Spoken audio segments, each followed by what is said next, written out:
Gen Z Bangladesh YouTube চ্যানেলে আপনাদের স্বাগতম।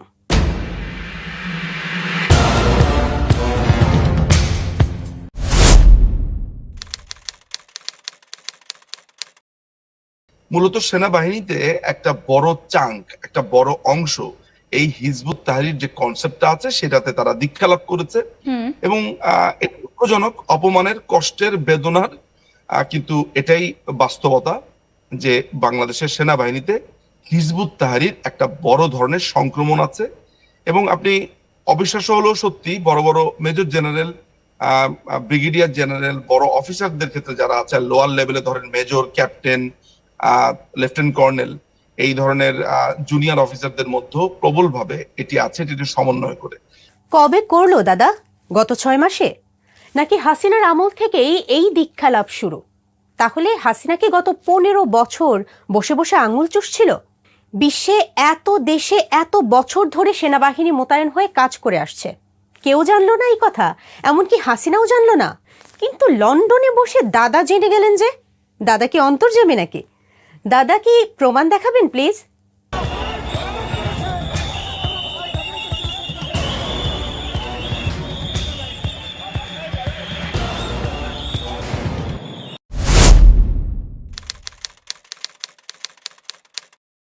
আপনি জানেন যে যে সৈয়দ জিয়াউল হক, যে ব্লগার প্রকাশ হচ্ছে, এই মুহূর্তে তারা ডিজিএফ অফিসারের পাশে কচু খেতে খুবই বহাল তবিয়তে আছে এবং তাকে, এই জঙ্গিকে আপনার আমেরিকা 50 লাখ টাকা, $5 মিলিয়ন পুরস্কার ঘোষণা করেছে, অথচ সে বাংলাদেশের ক্যান্টনমেন্টে আর্মি সহায়তায় খুবই আরামেই সেখানে আছে। কি হাস্যকর কথা!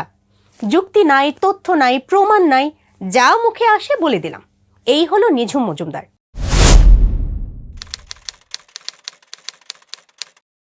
ক্ষেত্রে দাদা একটা জিনিস দেখা যাচ্ছে যে গত 7 মাসে মোহাম্মদ ইউনূস জেল থেকে বড় বড় জিহাদিদের ছেড়ে দিয়েছেন এবং তারপরে এই মৌলবাদ কিন্তু আরো বেশি করে মাথাচাড়া দিয়ে উঠছে। সেক্ষেত্রে দাঁড়িয়ে সরকারের যদি প্রচ্ছন্ন মদত না থাকে তাহলে তো কখনোই এই ধরনের অ্যাক্টিভিটি এরকম ভাবে হওয়া সম্ভবও নয়, তাই না? প্রচ্ছন্ন মদত আছে, এটা আমি আপনাকে পরিষ্কারভাবে বলেছি যে সরকারের প্রচ্ছন্ন মদত না থাকলে আপনার 2-3 সপ্তাহ আগে ঘোষণা দিয়ে কখনো মার্চ করা যায় না। কি আশ্চর্য কথা! আইনজীবী মানুষ এত জগৎ বিচ্ছিন্ন হলে হয় কি করে? নিঝুম দাদা কি দিন দুনিয়ার খবর রাখেন না? বিখ্যাত আন্তর্জাতিক সংগঠন গ্লোবাল টেরোরিজম ইন্ডেক্স এর 2025 রিপোর্ট অনুযায়ী বাংলাদেশের অবস্থান গত বছর অর্থাৎ হাসিনার আমল থেকে উন্নতি হয়েছে। গত 2024 সালে যেখানে বাংলাদেশের অবস্থান ছিল 32তম, এবছর অর্থাৎ 2025 সালে এটি হয়েছে 35তম। এখানে কিন্তু খেয়াল রাখতে হবে, এই ইন্ডেক্স অনুযায়ী র্যাঙ্কিং যত নিচের দিকে অর্থাৎ 0 বা 1-এর দিকে, সেসব দেশে সন্ত্রাসবাদের অবস্থা ততই খারাপ।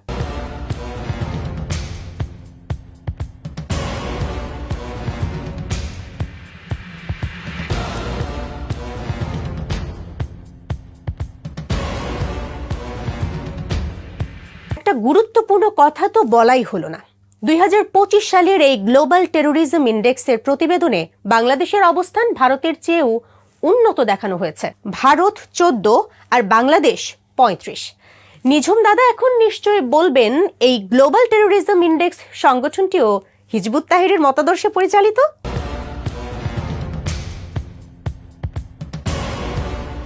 দাদা, যদি সত্যিকারের দেশপ্রেমিক বাংলাদেশি হন তো ভারতকে একটা সবক দিয়ে আসেন।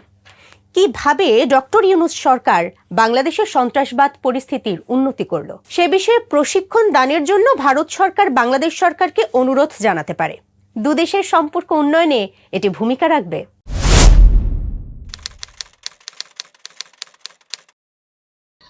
সেটা হচ্ছে যে এই ভারত বিদ্বেষী অংশটাকে সরকার কেন প্রমোট করবে? এই কারণে প্রমোট করছে কারণ বাংলাদেশের ডানপন্থার যে উত্থানটা 5ই আগস্টের পর থেকে হয়েছে, আগের থেকে তাদের যে নাড়াছাড়া ছিল না তা না। নিঝুমদার এক চোখ বোধ হয় অন্ধ, বাকি এক চোখে শুধু ভারত আর ভারত। দাদা মনে হয় ভুলেই গেছেন যে তার আদি নিবাস বাংলাদেশ। বর্তমান সরকার ক্ষমতা নেয়ার পর থেকেই তো বলে আসছে ভারত সহ সকল দেশের সাথে ভালো সম্পর্ক বজায় রাখতে এই সরকার কাজ করে যাচ্ছে।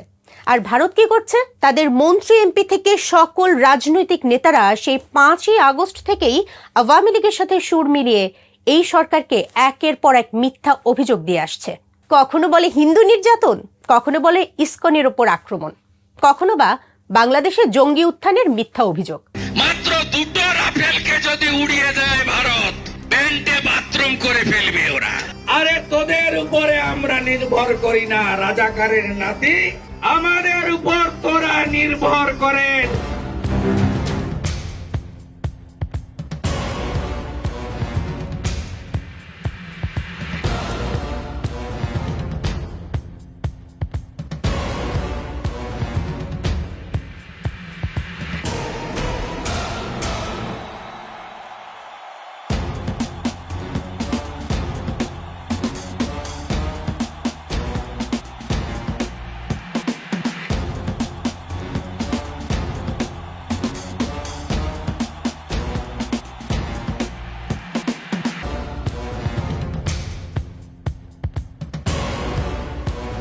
আর ভারতের মিডিয়ার খবর পড়লে তো মনে হয় বাংলাদেশটা বোধহয় ধ্বংস হয়ে গেছে।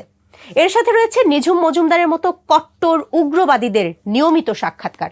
কই, বাংলাদেশের কোনো মিডিয়াতে তো খালিস্তান আন্দোলন, কাশ্মীর বা মণিপুরী বিদ্রোহীদের কোনো সাক্ষাৎকার কখনো প্রচার করা হয় না। কোনো স্বীকৃত ভারত বিরোধীরাও বাংলাদেশের মিডিয়াতে কথা বলে না।